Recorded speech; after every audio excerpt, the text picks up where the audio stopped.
Assalamualaikum. I am Witri Nurilahi, registered student of English Education Program at Islamic State University, Sultan Maulana Hasanuddin, Banten.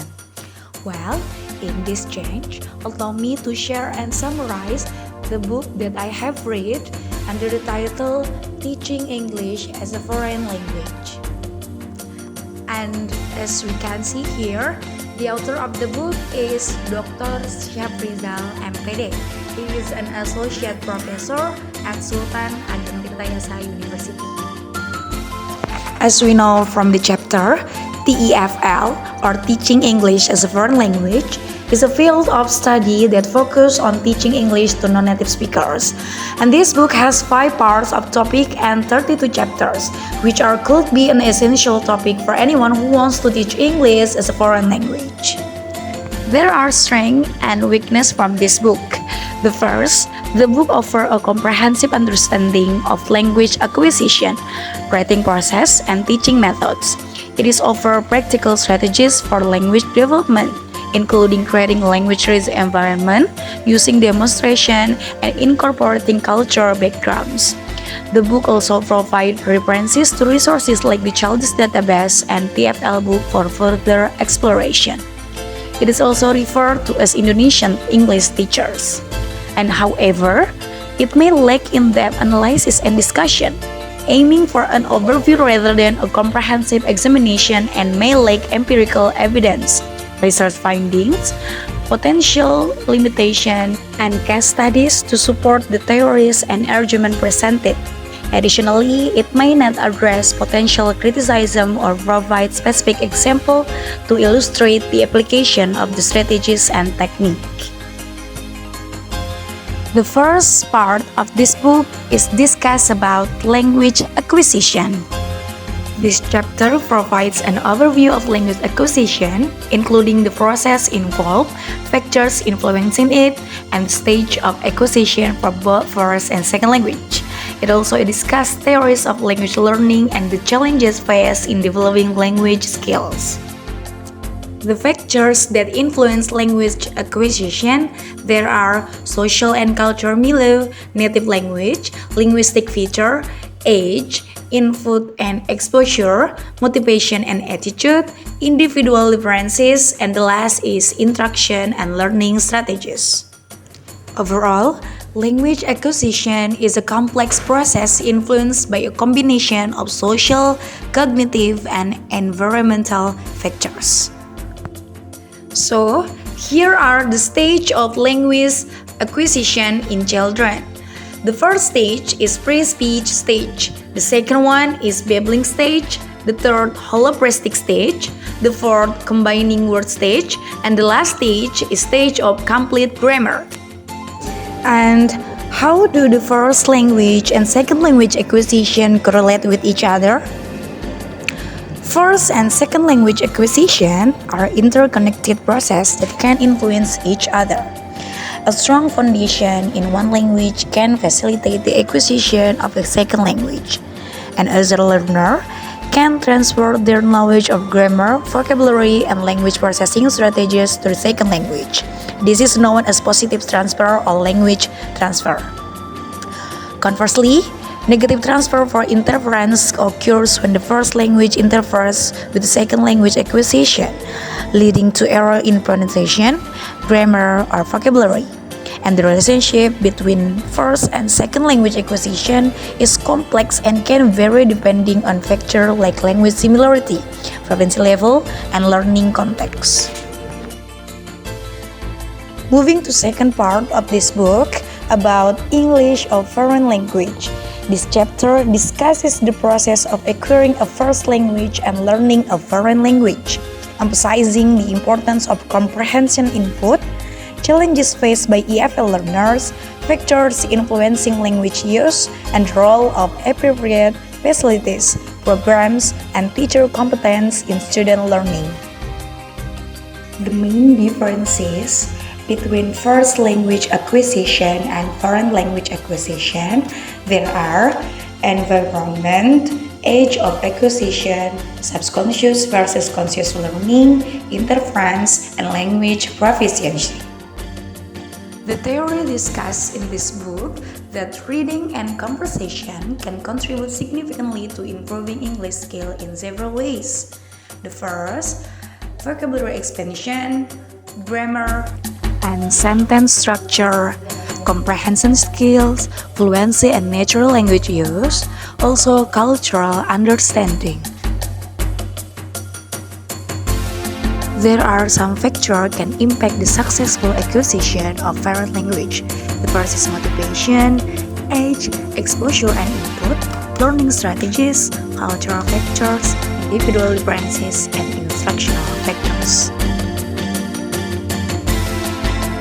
The third part of this book also discusses about language acquisition, its stages and factors influencing it. It also highlights the distinction between first language acquisition and second language acquisition. And here are 3 example questions about the content. Children go through several stages of language acquisition.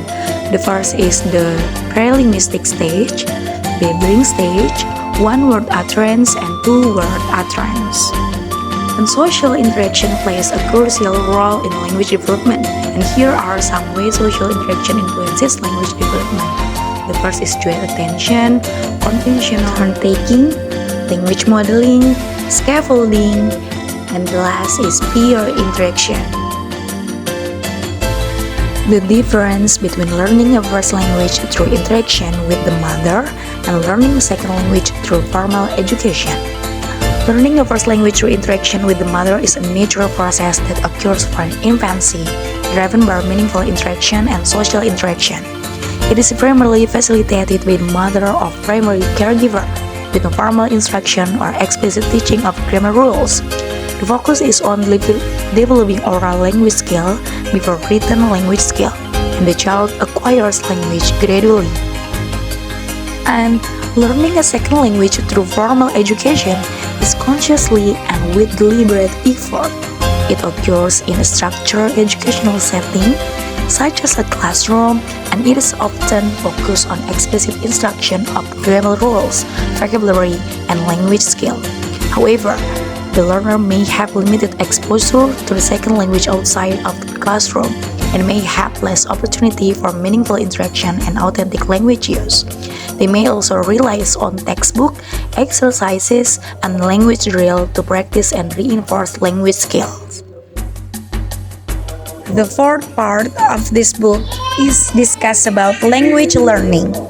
And the general characteristic of children in second language learning are: first, children learn differently from older children, adolescents, and adults. Also, children learn indirectly and display enthusiasm for learning and curiosity about the world. Children also better at language learning than adults. And children's language abilities develop at the end of the sensory-motor stage or in the toddler and early childhood stage, around 2 until 7 years old. Children benefit from a rich diet of learning experiences, individual and group work, and opportunities for language use and interaction. And the last, children should be encouraged to experiment and play with the language, making numerous mistakes along the way, and this is part of an active and creative process. And children acquire and learn a second language through a process that involves exposure, interaction, and practice. And here are the steps involved in the acquisition and learning of a second language by children. The first is exposure to the second language. Second is interaction and communication. The third is immersion in the language. The fourth is play and exploration. The fifth is supportive learning environment. And the sixth is cultural exposure. And here are some common problems in learning a second language. The first is pronunciation difficulties. The second is vocabulary acquisition. The third is grammar challenge. And the fourth is limited exposure and practice. The fifth is fear of making mistake. And the sixth are the lack of motivation.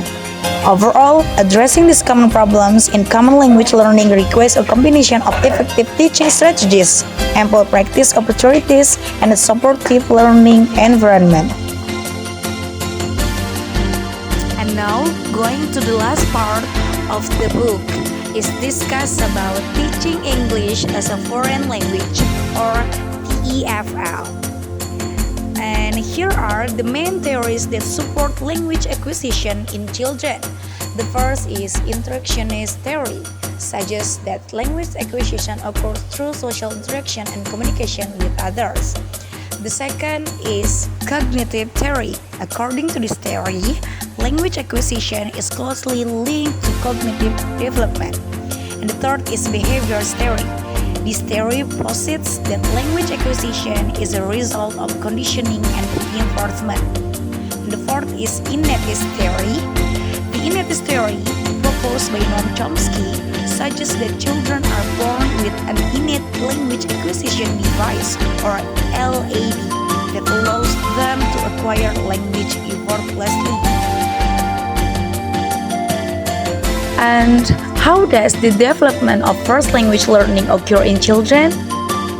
First language learning in children is a gradual process influenced by exposure to language input, social interaction, and cognitive abilities.